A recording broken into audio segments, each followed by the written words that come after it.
Mathew Thompson's journey to becoming the voice of rugby league is a remarkable story of passion, persistence, and dedication to his craft.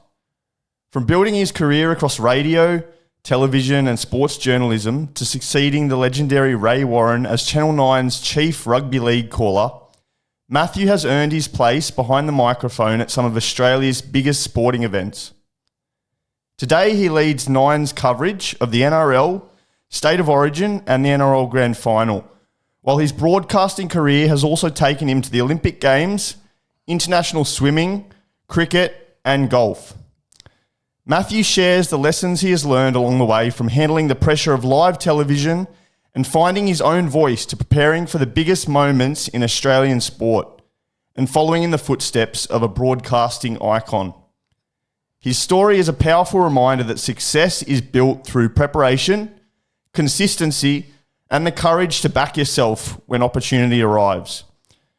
Whether you're interested in rugby league, sports media, broadcasting, or the stories behind the voices that bring our biggest sporting moments to life, this conversation today will provide plenty of valuable insights and inspiration. Welcome to the podcast, Matty. Very good to be here. Mate, I tell you what, when you reached out to me the other day to organise exercise physiology sessions, I did not know that we would be developing a relationship that we have like this today, where you bring Ruth around with a coffee and Little Rosie before you head out to lunch, and we'd be filming recording a podcast, mate. So Thanks very much for giving me your time today. It's awesome. It's a pleasure. I'm used to seeing you and getting my ass flogged in the gym, so it's a bit different, but good to talk. So tell us a little bit about, before we get into the story, I guess that everyone wants to hear the behind the scenes of sort of what you've done throughout your career. I want to talk to you a little bit about your actual health journey and the initial stages, reaching out to me and what you've been trying to achieve lately with your health.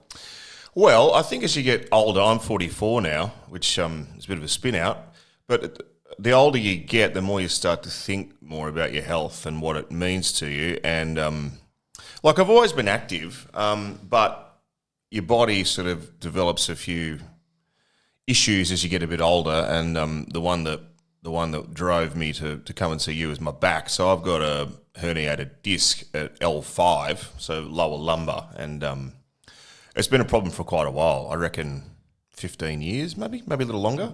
And it's progressively got worse and worse. And at the end of last year, I had my third cortisone because I was just in spasm and it was hurting a lot. And I don't think you can have any more than 3. The previous 2 lasted, I reckon, the best part of a couple of years. So I got good relief and movement, but I could just feel it was wearing off. So I was actually thinking, in fact, I'd booked to go and see a neurosurgeon to have a consultation about getting it operated on. Surgery. But then I just thought, and speaking to my wife and other people I know that have had back surgery, I thought, you know what, I actually think maybe I will have one really good go at trying to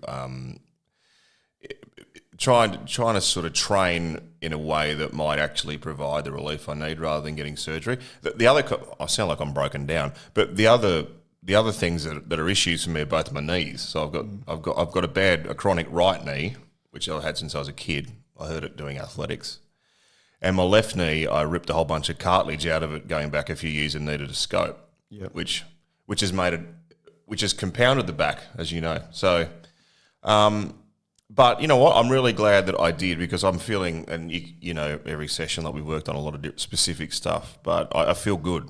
I feel a lot fitter. I'm getting the results I want with my back. I mean, it's not 100%. But I'm sure it'll get better and better. But it actually, like the physical stuff, actually, it helps with your mindset. Like I'm feeling very clear. Yeah. Do you feel it's influencing your commentary at the moment? And I think it influences your state of mind. And when you're feeling good about yourself physically and mentally, I think it helps everything. So yeah, definitely. Mate, well, it's a pleasure to help you, and I think it's continuing and ongoing, so there'll be plenty more updates as we go along. Take us back to the start, before you became the Mathew Thompson we know now, back to the early days in Western Sydney, where it all started. So your time at university there at Western Sydney Uni, and when you cut your teeth in journalism? Well, look, I was fortunate. Like when I was very young, and I got two kids, 19 and 17, nearly 18. My youngest Jacob is in year 12, and my eldest Sam just finished school. And neither of them, they have a bit of an idea about what they might want to do, but they're not entirely sure. But I was lucky that when I was young, I sort of stumbled on a passion for media, and it came through. Well, I love sport firstly. And then I was fascinated by media, specifically radio. I just thought it was magical. And from that point on, it was the only thing I ever really wanted to do. So from when I think I was in year 8, like I started doing work experience and giving my time and sort of learning stuff, and it just only fueled my passion for it. So that's I'm lucky because I think if you can work out what you want to do early, I think it's a bit of an advantage. So was it ever something where you looked at the likes of, we put that post up online during the week, Billy Slater, Greg Inglis, Nathan Cleary, these guys you're standing next to. Was it ever a goal of yours to get to a point where you could hold yourself amongst the caliber of athletes that... You mean as a broadcaster? As a broadcaster? Not initially, no. I mean... I started in journalism, so I always wanted to call, but you can't just walk into the media and become a caller. Yeah. So I sort of started. I was a teenager. I was working as a producer and an associate producer in television. That was I was still in school, and then worked in casual roles. I was at Channel 7. They had a pay TV arm at that stage called C7 Sport, which doesn't exist anymore, but I did casual stuff for them. Then I was working in the newsroom at Channel 7 for a while. And then my first real opportunity came up when I would have been 19 or 20. I got a full-time job at TUE, which is the radio station I loved when I was a kid, which really intrigued. I thought it was fantastic, like working in the sports department at TUE. So that's where it all kind of started. And I was doing sports news and going out on the road and covering stories and producing. So that was kind of how I started, and I did that for a long time across a lot of different media outlets. And then opportunities along the way came up to call footy. And, the other thing I should say too, I did a lot of community radio where I did a lot of commentary. And that was fun. And I'm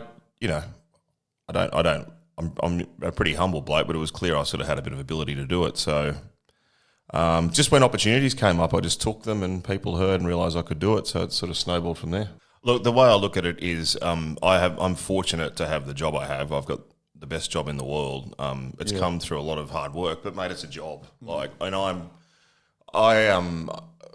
thing I always think about. I'm sure a lot of my colleagues that I work with would probably think the same thing. Like there are people out there that work 70, 80, 90, 100-hour weeks. There's people that dig ditches. There's people that work in coal mines. There's people that work in hard labour jobs that don't get paid anywhere near as much as I do. So I'm actually in a fortunate position. So if you can't be humble about that, then you probably need to reassess your priorities, I reckon. So, work. It's my profession. It's my career. It's a hugely important part of my life. But it's not me. Like it's the person you see on air or listen to calling or whatever, like that's me it's work me, it's not me. So I think there's a line between the two, but humility is important in everything. I think you talked about some of those great players. I did some podcast stuff with Nathan Cleary and Danny Badiris, who was a favourite player of mine, and Greg Inglis, and I've been able to... And look, the guys I work with, like Cam Smith and Joey and Freddie and Gus, Gus is a bit different, but particularly there's an innate humility about them. Like they're the best of the best. I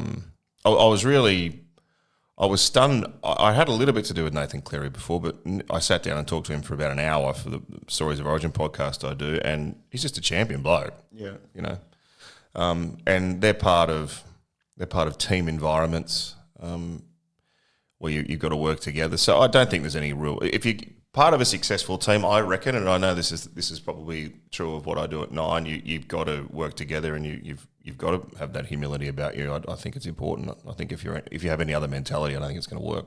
Yeah. Look, I think the big question that I think a lot of people would want to ask you is coming in as the successor to the legendary Rabs Ray Warren. You know, his name was synonymous with the National Rugby League and the NRL, and coming in to fulfill that role after his retirement. Obviously, there's an element of you that has your own unique way of calling sport, but also the pressure of your predecessors. At that time, initially, how was it stepping into such a role? Talk to us about the pressures and maybe some of the challenges you experienced at the time. Well, like Rabs is the legend of the sport from a broadcasting point of view, and he's one of the driving forces behind me wanting to become a broadcaster. So, you know, I have an enormous amount of respect for what he's done, as everyone in the game does. But in truth, and again, I don't want to sound anything else but humble, but I actually didn't really think too much about it because, like I've done this for a long time, and I was Rabs' successor for a long time. And whilst I wasn't calling Origins and Grand Finals, I was calling Test matches, I was calling like big games, big club games, and I knew I was ready to do, you know, and I'd been groomed in that role for a while. So, and I, you know, it was only a matter of time before Rabs decided he'd had enough. So when I sort of stepped into the big chair, it was I made sort of a promise to myself that I just do what I do. I'm not even going to think about it. Yeah, and I don't need to change anything really. Like it was a big deal in the public, and the media made a big deal of it. And there's always going to be comparisons. But mate, in truth, like I think the first Origin game I did, I had people taking photos of me in the commentary box and stuff before the game started. That was back in 2002. Yeah.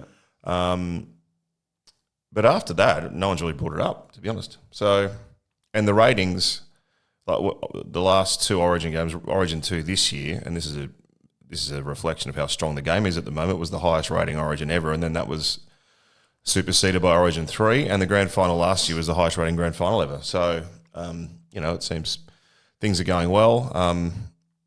But Rabs along with Sterlo and Fatty, like they put Channel 9 on the map for their footy coverage, which started in the early 90s. Like they were the absolute pioneers, and I've been fortunate to work with all three of them. And I have nothing but respect for them. But yeah, to the question of replacing Rabs, I made a promise to myself. I'm just not going to think about it and just do what I do and do it as well as I can, and the rest will take over. See, the other thing to remember, like James Bracey, who's my friend and colleague, he took over from Ken Sutcliffe. Peter Overton, who's been reading the news forever, like he took over from Brian Henderson. So nothing's forever, but there's always succession in anything you do. So I understand it was a big deal for the public, and I had nothing but support from Nine, and I'm sort of proud of the way I've handled it. I just if I thought about it and if I tried to mimic what Rabs did, it wouldn't have worked. So I just doubled down on what I do. Did you get a chance to sort of work with him and sort of pick his brains or? Yeah. So a story that no one would really know. See, Rabs is a renowned hypochondriac. Yeah. So he always thought he was on the verge of having some life-ending ailment. Like it's actually very funny, but he admits himself that he's a hypochondriac. So for God knows how long, I would go to every Origin game and stand in the box in case anything happened to him as a backup. Okay. Just for his own peace of mind, which was hilarious, but you know, slightly embarrassing for me. They're like, "What are you doing here?" I said, "Well, I'm just standing here in case Rabs has some kind of conniption." So yeah. So I was. Did that ever happen? Did you ever have to step in? No, it was never going to happen. It was just him being him. Yeah, but it was good. Like, it was good to be in that environment on Origin night. It probably actually. Having been there and felt the environment on Origin night, which is very intense, it gave me an insight as to what to expect when I took over. But yeah, it was funny. Like I'd travel around the country. It's like being the understudy in a play. Yeah, you know, in case anything happens. Nothing ever happened. Does your calling ever change with Origin? I know the game's obviously a different level, a different speed to club football, and it has been for a while.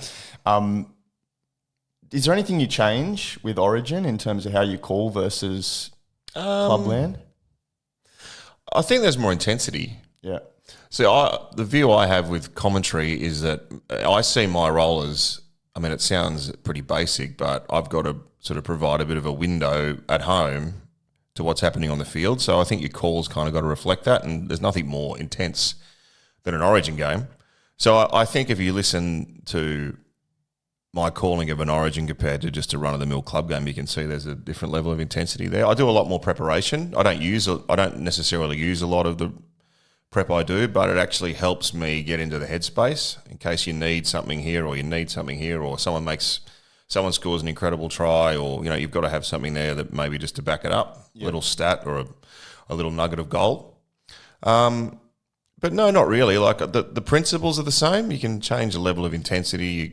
You think a bit more about what you might say in certain scenarios, but no, I think just largely it's the same principle as anything that I call. Another question I have for you is in terms of Queensland Cup. So as you're coming through the ranks, and you started doing the commentary for the Queensland Cup, obviously the amount of media we have now, like Fox Sports, Channel 9, you can watch rugby league games Saturday, Sunday, Friday, Thursday. There's podcasts like you do with Gus during the week. There's so much media that people can consume. Does it make your role easier in the NRL, given you have so much access to information, you're watching all the games, you're able to see what's happening, compared to Queensland Cup or say the NRLW, where maybe the names of the players, they're not as synonymous, you don't have as much access to media? And yeah, that's a good question. Yeah, it is. It's easier to call. Well, it's not easier, but you feel more comfortable. Well, it's not even so much that. I mean, everyone, you watch the footy every week. Like, the players, you have an idea of who's won, how teams are going. So, but yeah, there's not as much coverage of those other levels of the game, particularly the women's game's emerging. It's been fantastic for us at 9. The ratings are awesome. And the footy's good. The footy's really good. But yeah, I don't know as much about them as I do. So you have to put a little bit more time into it, definitely. What would the week of Matt Thompson look like? I mean, you've got your podcast you do, but I imagine you have to watch a heap of football and to sort of see, what topics and things you might bring to different podcasts, what stats you might include throughout the call. I've sort of come, the last few years, I've made a bit of a habit of sort of using the early part of the week to try and disconnect. Yep. And you sort of reset yourself maybe on a Wednesday. I do my 6 Tackles with Gus podcast on a Wednesday, and I spend a bit of time getting my head around stuff for that. And that's kind of the start of the week. I normally do a game on a Thursday or a Friday, or both, as I've done this week. So I take, there's a bit of preparation that goes into that, a few hours for each game. Then there's the call itself. Then I might have to do something over the weekend, a women's game or a Sunday afternoon game or radio, whatever the case may be. So it's a busy week, but I think it's important. There's a lot of mental exertion when you call. So I've only noticed recently, like you do feel a bit mentally worn out at the end of a weekend. So I think it's important to reset on a Monday, Tuesday. And actually the stuff that we do together, like the training we do like early in the weekend, is good because it helps with that process of sort of resetting yourself. And then if we do a session on a Saturday, it's good to keep it going for a weekend. So I play a lot of golf. I just feel like with me, everyone's different. Like there's people that just literally drown in footy 7 days a week. I can't do that. It sort of wears me out a little bit. Yeah. I used to watch all the games every weekend, and now I think with YouTube and all this sort of stuff, you can get highlights in a short period of time and see what's happening. What would be your take on this year, and who do you sort of see as going to be there at the pointy end of the season, end of September? I mean, you've got. It's probably the most open it's been for a while. We've got obviously the Roosters, the Warriors, and the Panthers up there at the moment. I'm a bit envious being a Manly fan myself and seeing Cherry go over to the Chooks and have the year they're having at the moment. But what's your take?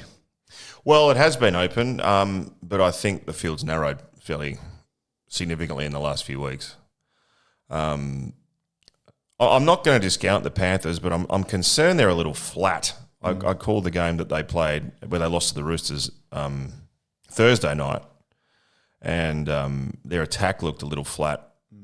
And I've been a bit worried about that for the last few weeks. But, they've got players out and they'll be strong come the finals. I like what the Roosters are doing. I think they're building well. They've won 8 in a row. And I think the influence of Cherry Evans you're starting to see that now.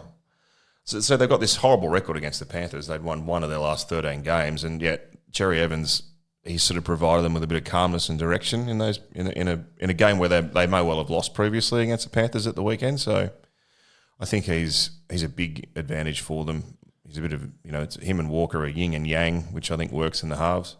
And you can't help but be impressed by the Warriors. Like, they've absolutely smashed Brisbane, like flogged them. And they beat Penrith fairly emphatically the week before. The team that I'm wary of is the Dolphins. They're up in the 4th spot now because Cronulla lost. So I'm not discounting them. I love watching them. They're one of my favourite teams to watch. They're so exciting. But I think, I think it's probably down to 3. If I had to make a choice, I'd probably say the Roosters. Yeah.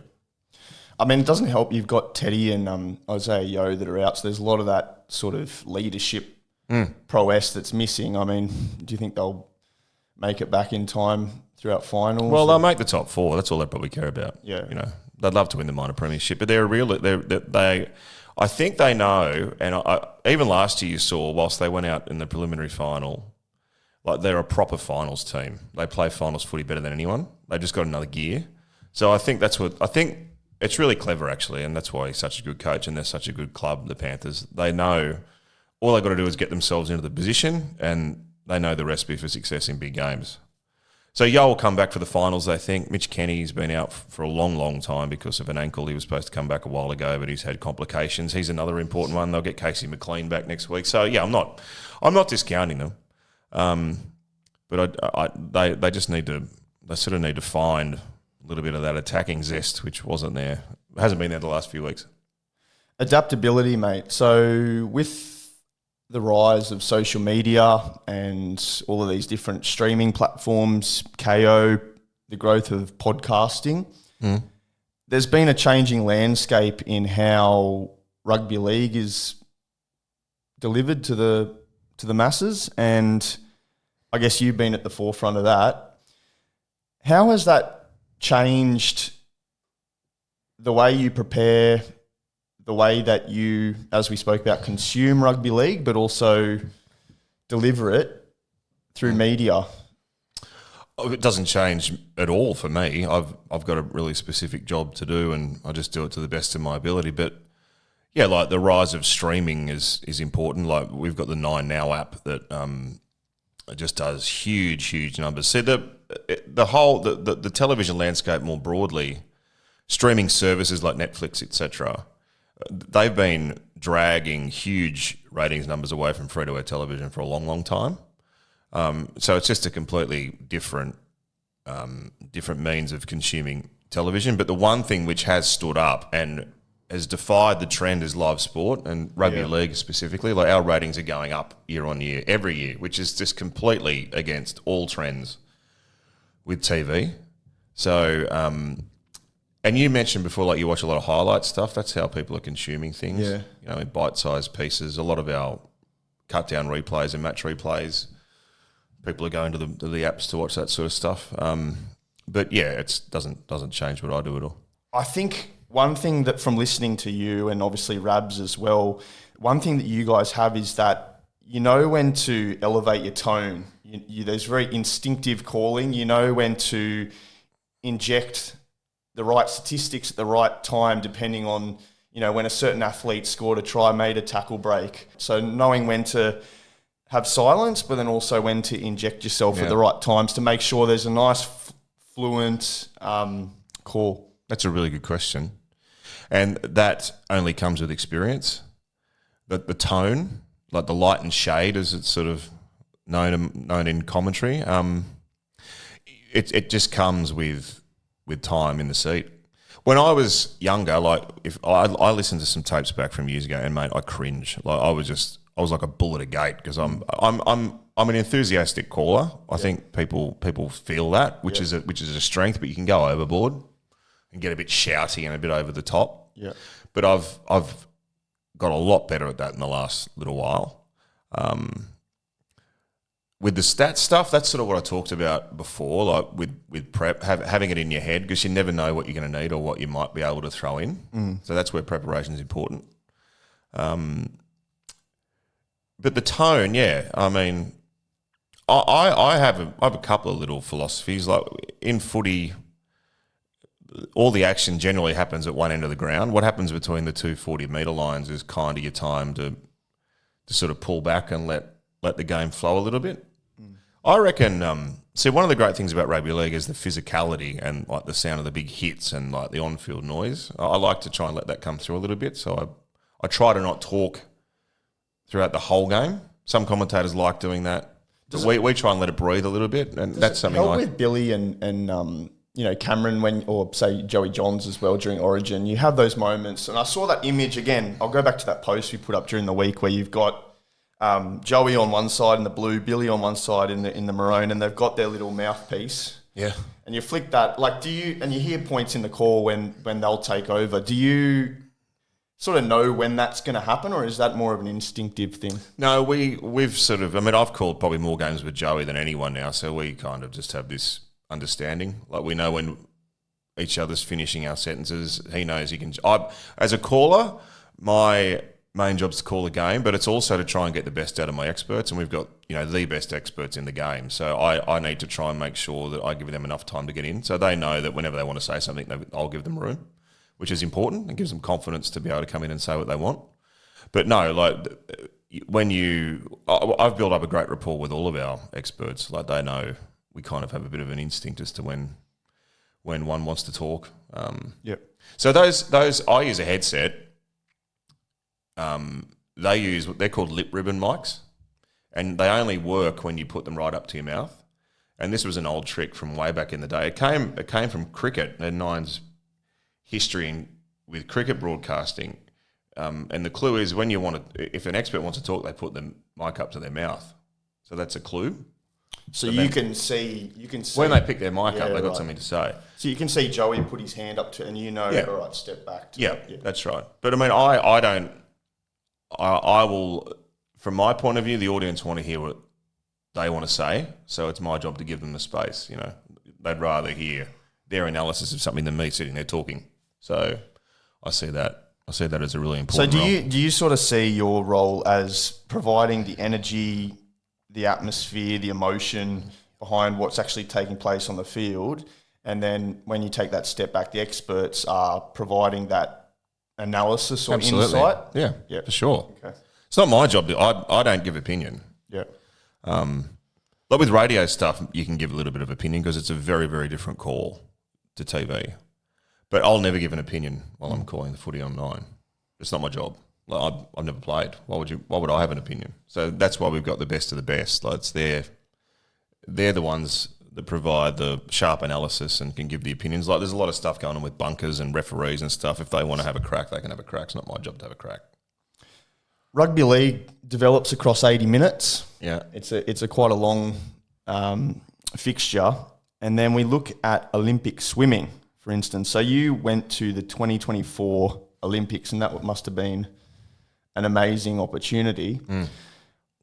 Again, what are the challenges? What are the main differences between, say, calling an 80-minute rugby league match versus a 50-metre, 100-metre freestyle event in the Olympics? Yeah. So that was the most amazing experience. Like if you told young me that I'd be calling the swimming at an Olympics, I'd be like, what? So it was a bit of a pinch me moment. Like I'm lucky. There's been a small handful of Australian broadcasters that have been able to do that. So to join them is incredible. And I describe it. I mean, my footy stuff. I'd split it in two, like Origins and Grand Finals and stuff are highlights of footy. But doing that was a career highlight for me, definitely. But so we started at nine. Nine's got a long history with swimming, which for decades we kind of didn't really have any broadcast association with it. But we started again at the end of 2002, I think, from memory. We signed a deal with Swimming Australia, and I'd called my first major meet in Melbourne. It was the World Short Course Swim Titles. I'd never called swimming before, but I love it. Only because I've got a great love of the Olympics, and I think back about some of my sporting highlights. A lot of them are Olympic highlights, like Kieran Perkins' gold medal in '96 and the 1500. I reckon would be my favourite moment in Australian sport, just about. And watching Thorpe and Hackett and O'Neill and Jones and all these great swimmers, so I have a great appreciation for it. But it was very different at first. But I had and then 2023 there was a World Champs in Fukuoka in Japan, which I did, and so I'd done a couple of World Champs and domestic Australian trials and stuff leading into the Olympics. So I had a bit of experience under the belt, and we kind of worked it out. And the team we have at Nine on the swimming, they're just awesome. Working with Thorpe's like just next level stardom sort of stuff. And Ariane, since she's retired, she's an absolute gun commentator, like so good. And Gian Rooney, who's one of Australia's national treasures, I would regard her as, of all the great experts I've worked with, she's number one, I reckon. Like she's brilliant. So we have a really tight knit swimming team, and I absolutely love working with them. But yeah, it was so back to your question. The difference is that it's a different sport, but the principles are the same. But for the Olympics, like you have to do a lot of work in the lead up. You got to because it's an international sport, right? You're not just talking about a domestic competition. So I've got to look at swimmers from all over the world in different events, times, history of Olympics. There was a lot of work to it, but I loved it because I'm just sort of immersed myself in it, and it was 8 days in Paris, morning and night. So it's a slog, but it was great. We nailed it. It was huge, and it was a hugely successful Olympic. I think it was. Do we beat Australia's efforts from 56? I can't quite remember, but I called 7 Australian gold medals in the pool. Like it was next level. Amazing environment. The arena was just the loudest sporting atmosphere I've ever seen. There was, I think it was like 14,000 capacity, but because it was indoors, they just roared, particularly when Leon Marchand was swimming. It was an amazing experience. So traditionally, it's one of the centerpieces of the Olympic coverage, especially for Australians. When you're describing these events to the viewers back home, maybe some of those that are really highly invested in swimming Australia. Everyone's invested in swimming in Australia during the Olympics. Yeah.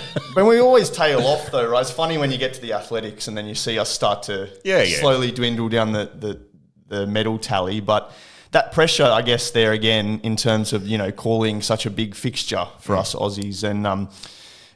And did you have to learn more about swimming and the athletes and that, or have you always been invested in that like I as well? said, I had to put in heaps of work. Yeah.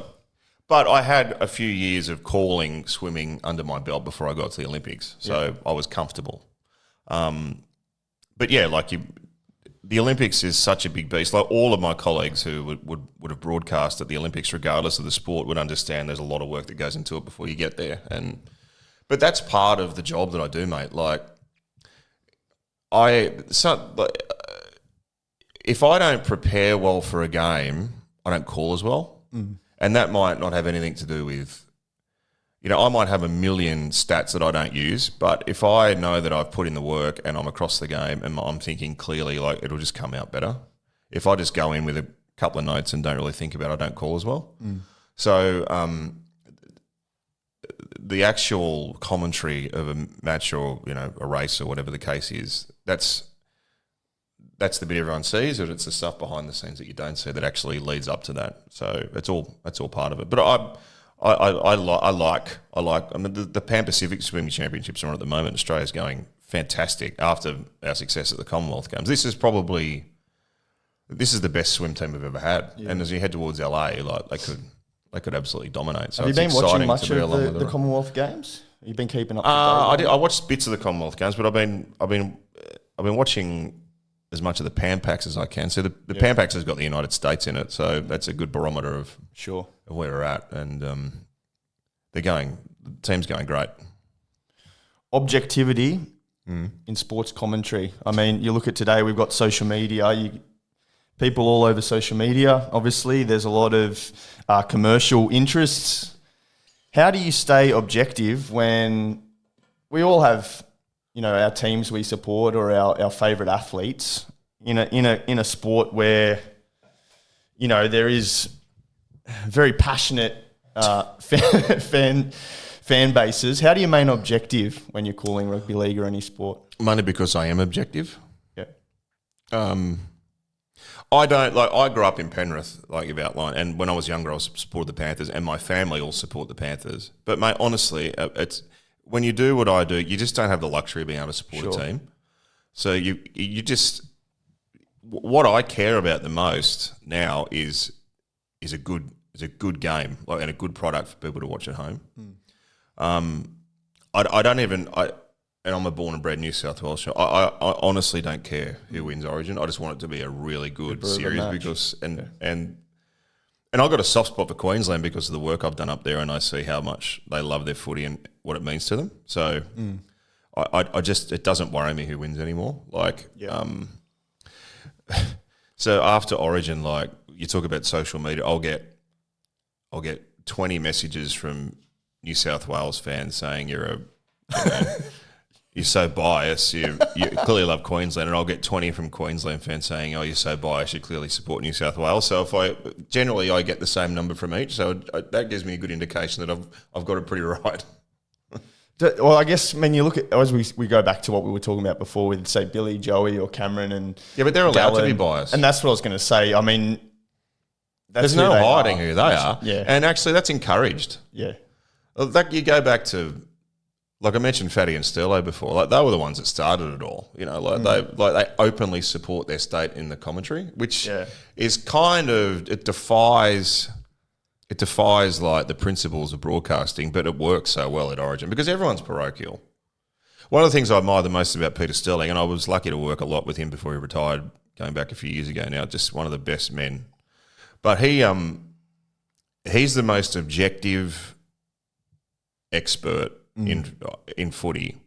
If you listen back to some of those great calls back in the day, like the miracle try from Mark Coyne in 94, like Fatty's going off his absolute brain about Queensland, and Sterling, even though he's the New South Wales guy, he still acknowledges how great a try it is. That's the sort of stuff I remember. Just great commentary.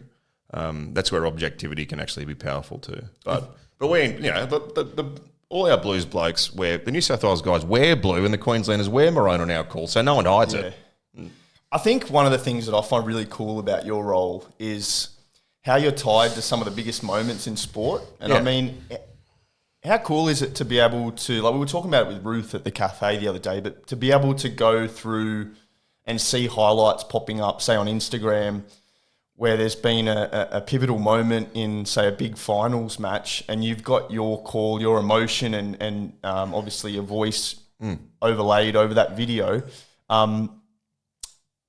Talk to us about how special that is for you, but also maybe one or two moments throughout your career that you remember really vividly and will sort of stick with you through time.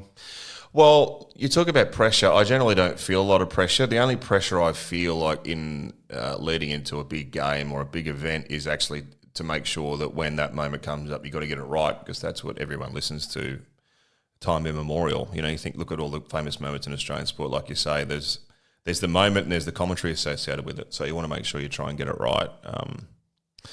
Well, the ones that stand out, from a footy point of view, like any of the deciders,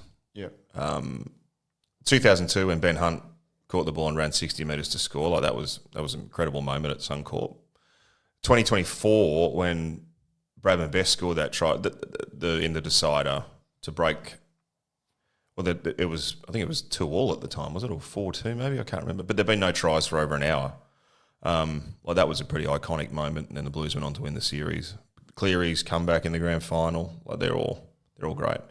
But from the swimming point of view, I wasn't a great believer in like pre-preparing lines, but I did for the Olympics because I knew I was pretty confident who was going to win. If an Australian was going to win, I wanted to make sure I had the right thing to say. So when Ariane won the 400, defended her title, and because we've become friends now, and she's actually said to me that she loves watching her moments back with me calling them. Yeah, which is pretty amazing. It's cool, yeah. The one that I had the most fun with, and I think the 50 freestyle where Cam McAvoy won. If you've seen the clips of that, I nailed the call. But Gian's squealing like a cat and Thorpe's yelling, and like it's 22 seconds, but it's the best 22 seconds of broadcasting ever. Like we're just going bananas. But it was great, yeah. But you're right, yeah, they're the moments you're remembered by, so you want to try and get them right. And you actually want to say something that means something. Like you don't just want to go bananas and, scream. You kind of want to say something that encapsulates the moment. So yeah, they're the ones that stand out, but there's hopefully a lot more to come. You spoke a bit about criticism and maybe people who have messaged you on social media saying you're biased or, various things to that nature. Has there been any criticism that has genuinely improved the way you call sport? And what sort of criticisms have you had to learn to ignore? Well, there's feedback. Like I can go to anyone at work. I mean, I don't get a lot of feedback anymore. My boss, Brent Williams, who's the head of sport at Channel 9, we have a great relationship and he'll occasionally mention the odd thing. Yeah. I'm largely left to my own devices. See, I'm my own biggest critic, Hayden. Like and Ruth will tell you if I don't call a game well, I'll come home with the shits. And I actually go through, I'm sure, well, I don't know, but I would imagine like an athlete, like sometimes you think you're calling well, sometimes you feel like you're kind of struggling a little bit. I'm sure a lot of other broadcasters will probably feel the same way. But as far as criticism from the public goes, look, I'm a believer in you would only listen to criticism and take it on board if it comes from somebody you actually value. So, and look, a lot of the public stuff, it's just people just trying to be heroes. We get bagged all the time. You just pick the eyes out of the stuff you think is going to add value, but it's just all part and parcel of what we do. I've put myself in the public eye, so I kind of expect it. What distinguishes, a great expert analyst from, say, a mediocre one, and say you're in your role? Mm-hmm. When did you think, right, this is a passion of mine, but it's actually going to become a fruitful career, and I might be, a household name or someone that's well known within the National Rugby League? Look, I don't really know how to answer that. Like, I just wanted to have a career in sports media, and I was sort of on board for the journey, and I've ended up here. So it's, but I've never, I don't look at it. Yes, it's a job, but I don't look at it as work. Like, I'm in a privileged position where I get to go and watch sport and talk about it. It's fun when it works. Like when a broadcast goes well from start to finish and the call's good, and thankfully, like at 9, we do big events better than any broadcaster. Like, it feels great. Like, we feel like we've achieved something. Like, it's a real rush, and being part of the team that does that is a great privilege. And so I don't look at it as work. Yeah, it's probably like what you do. I mean, you're passionate about what you do. Yes, it's a job, but it's something you love doing. So it's the same with me. So, like, internally at 9, obviously there would be discussions around what the future looks like for media and how the landscape might be changing over the years. Mm-hmm. If you were to tell a young journalist or commentator who's coming through and wants to get into broadcasting or this kind of thing, what would be your feedback or recommendations to sort of get the best out of themselves? Well, just practice. Yeah. You know? But does that practice involve, say... So for an example, like when I was a young kid, I would like plug something into like I didn't even have a microphone. I think I used to plug in a set of headphones into a microphone socket and call stuff onto a tape. Yeah. A mate of mine told me going back a few months, I don't even remember this actually, but we'd play like tennis together, like indoor tennis at the local tennis court. And he reckons I used to call the games while we were playing. Like, I don't remember this. It probably explains why he beat me every time. But so like it was kind of in my blood. So if you can get to the point where you're like that, you know, you're thinking about it, you're developing your own style, you're kind of picking up, even you're kind of learning a little bit about it on the run.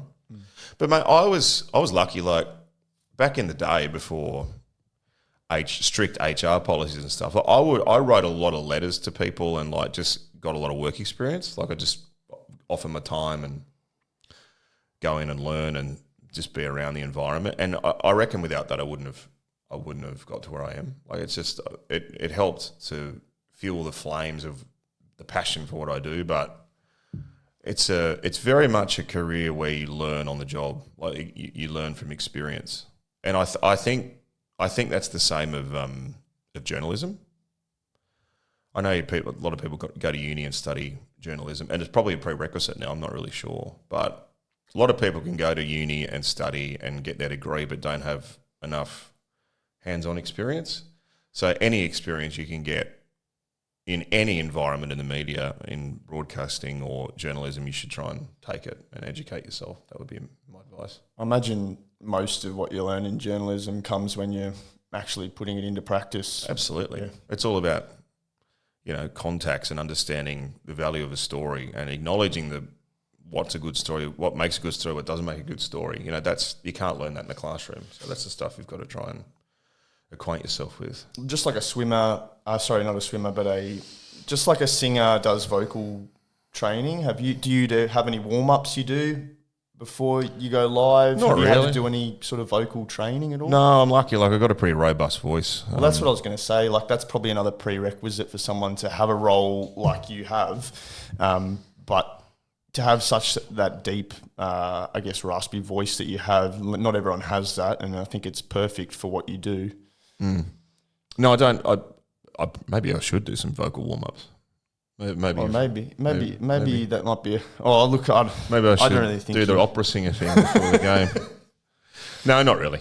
Yeah, I drink a lot of water and a lot of tea when I'm calling. Talk to us about what actually. I mean, because this is the thing. I think the cool thing about being able to do a podcast with you is we obviously hear your voice and the call of the matches and all of the commentary, but I mean the Matt Thompson that prepares for the matches and you know, obviously seeing the notes you tape on the commentary box window and that kind of thing, but not necessarily in the whole day prior to the call, but in those, you know, hour or so and in between halftime and that, what does it typically involve, like for you, like your preparation and your processes that you go through? Do you at halftime try to unwind, get some food and that, or are you more diligently going through your notes or reviewing material? No, I take a break at halftime, just go for a walk, go to the loo, sit back down, make sure I'm in my seat and kind of know what you want to say coming out of halftime. Before the game, like I'm not nervous anymore, but like with the big games, you know, Origins at Suncorp or, you know, at Accor or whatever, or grand finals, like there's a lot of adrenaline. So I get a bit restless. I do a lot of walking around before. And I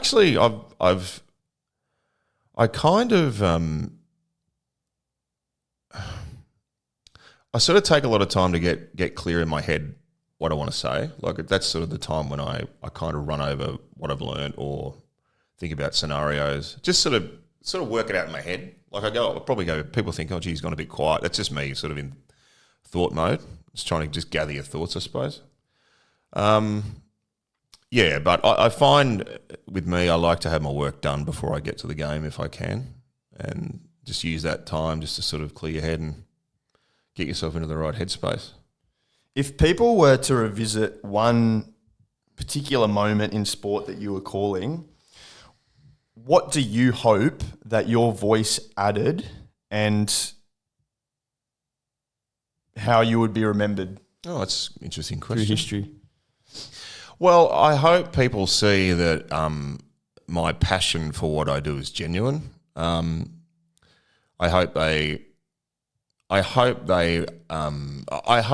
gravity or the enormity of the moment that I'm calling is conveyed in the call. That's essentially my job, isn't it? You know, you want to try and bring life to what's happening on the field. Yeah, that would be it. I haven't really thought too much about that. Yeah. But yeah, it's important from my point of view that people know that, you know, I'm genuine. You know, I'm probably known as somebody who brings energy and passion. Well, it's not contrived. Like it's genuine. I think you don't actually realise how much of a, like, because when you're from where you are, as you say, you're your own worst critic. But I don't think you actually understand how entwined you are with even teens or young kids growing up. I remember when I was in my house at Freshwater, Brighton Street, and my mum used to tell me off for kicking the footy ball through the walkway when I'd come in the door. And I think I hit a light once and smashed it and that. But I remember I'd always do the Billy Slater chip in Origin, you know, or the Yeah. I think there was a Matt Orford grubber he put through, and Brett Stewart came through and scored. And I remember when you're doing it, you catch the ball and you'd be like, oh, and Matty Orford pass it. So, like, I mean, there's...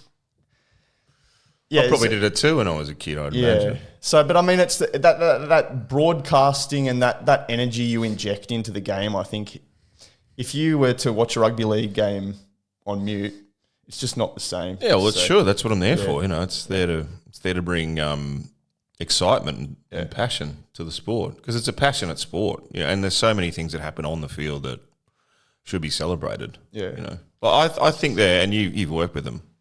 I just think they're incredible athletes. I actually don't know how they do it. Like smash themselves on the field every week in, week out. Like it's got to be so unnatural. I don't. So for them to do what they do at the level they do for so long, I just think it's absolutely remarkable. Yeah, the players putting their bodies on the line. What do you think, before we sort of start to wrap things up, there's a couple of topics I want to chat to you about, but one of those is the players that we see going over to Papua New Guinea, the tax-free money. So how do you I wouldn't mind a tax-free job. But how do you feel? How do you think that you've got Luai, Brendan, you know, you got Brendan Toho and Brian Toho, sorry, and these players going over there. I mean, what's your thoughts on the tax-free money of these players heading over to Papua New Guinea in the context of the changing landscape around rugby league? Well, it's obviously pretty appealing for them. Yeah. But, you know, you got to. It's important that it's when any team comes into the comp, as you see with the Dolphins, who are now in the top 4. It's important they're competitive. Otherwise, it kind of backfires. So the NRL has to find a way to make that franchise competitive, and the tax-free stuff's is a decision from the PNG government. It's got nothing to do with the NRL. But the players are sacrificing a lot to go there, so they needs to be some sort of enticement. Like they're going to be living in a gated community. I mean, with the greatest of respect to Port Moresby and Papua New Guinea, it's a third world country. It's a pretty dangerous place on the face of it. So if they weren't going to offer incentives like that, then I don't see how the team could be competitive initially. But the longer term plan is that they want that team to be made up mainly of Papua New Guinean players. So signing the big names they have it's enormous for them. I mean, they've got Zach Lomax now. They've got you know, Connor Watson and Alex Johnston. They've got the greatest try scorer in the history of the game. So they're off to a good start, and it's important that they get a good core group there to try and get the club going. But it's not going to be easy for them. It's not going to be easy for them. The enhanced games. Look, we've got definitely a changing landscape in sport, and there's obviously very appealing in terms of these financial endorsements that players are offered. But I mean, when things go against your ethics potentially, whether it be, you know, drug use or that kind of thing, have you been approached at all? And I mean, Me? For do what? To commentate within the game? No way. Don't be ridiculous. I mean, we look at James Magnuson though, and I think he came out in the media and said that, you know, juice me to the gills and I'll break the 50-metre world record, that kind of thing. I mean, James Magson's in his mid-30s. Like, his career's over, so he can do that. Look, I don't have an opinion on it. It's quite a controversial I have zero topic. interest in it. I didn't watch it. I think it's a circus. And I actually think, I mean, with the swimming stuff, the thing I admire the most is the dedication of those athletes, like the Olympic athletes, to get up at Sparrows every morning and jump in a freezing and just try, and then then do a gym session, then come back in the afternoon. Yeah. Some of them never have a day off. Yeah. To get to the Olympics and compete at the absolute ultimate level of sport, like the respect I have for them, I can't even begin to articulate. So I think it's an insult to them. Yeah, for sure, 100%. Are you okay days coming up in early September? So I know we were speaking about it in the gym. I had a bit of a toolbox talk out with some workers at the lint factory a bit earlier in the week, but mental health is a massive thing. I think I put some stats up on LinkedIn and social media during the week, but I've had some struggles over the last couple of years, and I know that you've had some struggles that I think you're open to talking about now. But I mean, it's, you know, as a male, it's often quite easy to bury your emotions and your feelings. And, but, you know, I think a lot of the experiences we go through and the tough times sort of make us who we are. Yeah, for sure. Yeah, look, I've got a long history with, depression and most recently anxiety. And, well, it comes from trauma, really, in my upbringing. I've never talked about it to anyone. My wife knows about it, and people that I'm close to have an idea that I've had some struggles, but they don't really understand the extent of it. And I've sort of thought about it recently. Like, I'm healthy and happy, and everything's really good. And I never thought I'm a really private person. Like, I don't do a lot of these chats. I hate talking about myself. But I thought, you know, if I get to a point when I'm happy in life and comfortable, that it would be something maybe I should talk about. So, like I'm pretty open. I'm open to talking about it now. Like, it was, there's two elements to it, really. Like, there was, there's the mental health element, and then in my case, like, there was the self-medicating element of it all. Like, I had a pretty, what would be the word? It would be, I had a pretty volatile upbringing. Like, it wasn't a great. Well, I had don't get me wrong. Like, I had all the essentials, like a roof over my head and food and all that stuff. And I was brought up in a single parent family.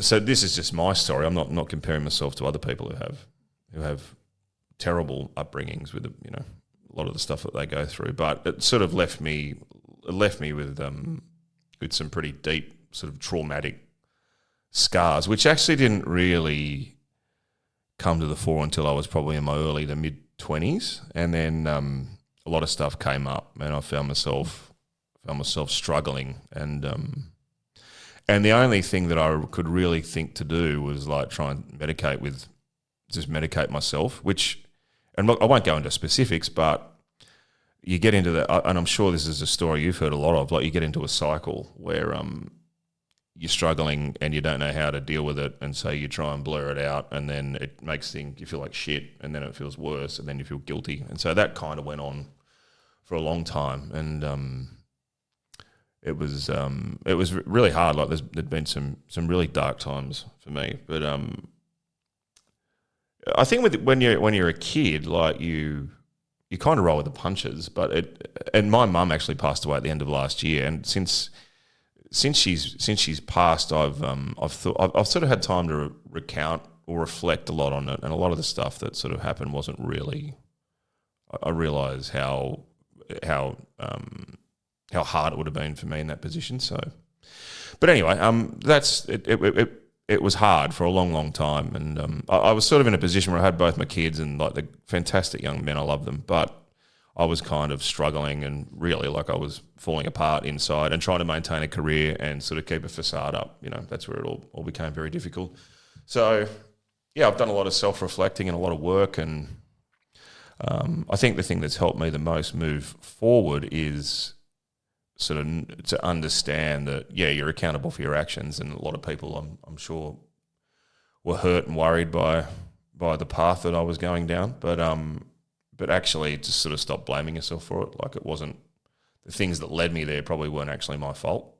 And then gratitude, like what we've talked about my life and what I'm doing for a job. And, you know, I have a wonderful family. My wife's been just the most amazing support, and we have a great, wonderful marriage, and the kids are good and healthy. So, you know, I'm in a great position in life. But yeah, it hasn't always been the case. And someone said to me the other day, you know, we all go through stuff. This is just the stuff I went through. You know, no one has a perfect life. But yeah, like I feel great now. Like, the worst of it's behind me. Don't get me wrong. Like particularly like anxiety, it's a horrible thing, and it comes from being in that kind of fight or flight mindset. And when I was a kid, I was permanently in that. So it takes a long time to unlearn that stuff. Like, your mind races, and you kind of you're seeing the world very differently to how it is. Your nervous system's almost conditioned. It is. Yeah. So I'm a lot better with it now, but I still struggle with it. Like, even where certain things trigger this, like we're renovating and we're rebuilding our house, and things around that sometimes trigger me. Like, late in the week, I was just like freaking out about stuff, and you've kind of got to calm yourself down a little bit. Yeah. Thankfully, the whole medicating thing's over. Like, that was hard. Like, I kind of got myself into a really bad cycle, and you know, you just thrashed yourself like for 2 days, just get on the piss or whatever you're going to do. And people probably saw me as being like loose and fun and whatever, but what they didn't actually realise was like there was nothing fun about it for me. Like, it was basically just wallpapering over whatever was wrong deep down. So that part of it's behind me, which is great. And I feel healthier and happier than I've ever felt. You see the nail bite, and that's probably just as much the call in the footy as it is anxiety. But I mean, I don't know. Yeah, I've always been a nail biter. It's a terrible habit. But so what I was going to say was obviously Ruth and the kids have been a massive anchor for you. But did having your career and your passions sort of give you enough anchor to sort of pull yourself out of that? Well, do you know what, mate? Like, this is like it actually like I was I was trying to build my career while this was going on. So like, I was in a really difficult position because I was not going well, and yet I'm in a role that you kind of in the public eye, and then the guilt's a funny emotion too. Like, I'm feeling guilty that I'm not coping with things and not dealing with them the way that I should, and I've got all this good stuff that I need to be looking forward to. So you kind of bash yourself up again. Yeah. But like, yeah, as I say, this is the reason I'm happy to talk about it with you is because like, I've come out the other side of it. You've dealt with it, yeah. And I feel happy and healthy now. Did you seek much psychological help or counselling? Yeah, I have. Yeah, and it has its moments. The thing that has helped me, like, meeting my wife was a massive turning point for me. We've been married for 6 years now, and Ruth's a pretty amazing woman. Like, she's incredibly intelligent. She's got her own business. She's confident. But she's actually given me like the courage to sort of believe in myself, and had a lot of faith in me. And so from that, I've been able to build myself back together. but yeah, you got to have support. See, a lot of it from when I was younger, I just didn't have that emotional support. So, and then you get into parenthood, you're trying to have relationships, and you don't actually have a basis on which to build it all. That's what I struggle with. It's cost me a lot. You know, that phase of my life cost me relationships, cost me friendships, I'm sure. But I've been able to sort of reconcile it all now. Suppose what I'm saying, the purpose of talking about it is people, and you've sort of talked about how I'm in this privileged position now, but there's a person behind it too, and there's probably people out there that are in prominent roles or looking to build themselves a career but are having struggles themselves. Like, you can actually sort of break yourself out of it a little bit. What would you say to anyone out there that is struggling at the moment with depression, anxiety? Just like, not that you're a health specialist, but from experience, you know, like from what you've been through and come out the other end, you know, obviously, as you said, you're a prominent figure with Channel 9 and sports commentary. So, I mean, a lot of people would. I don't really want to give advice because... Yeah, okay. Well, it's not, you know, I would provide encouragement in that you don't have to always be like that. Yeah. I would say that self-medicating is the worst possible thing you can do, which is what everyone used to say to me too, you know. But it's very, very hard. Like, when you're in that cycle, it's hard, but you kind of got to pull yourself away from it a little bit and try and find some clarity. But yeah, look, different things work for different people, and different people have different stories. This is just my story. So, but yeah, like it's. I would say that you aren't. Often you feel very alone in these situations.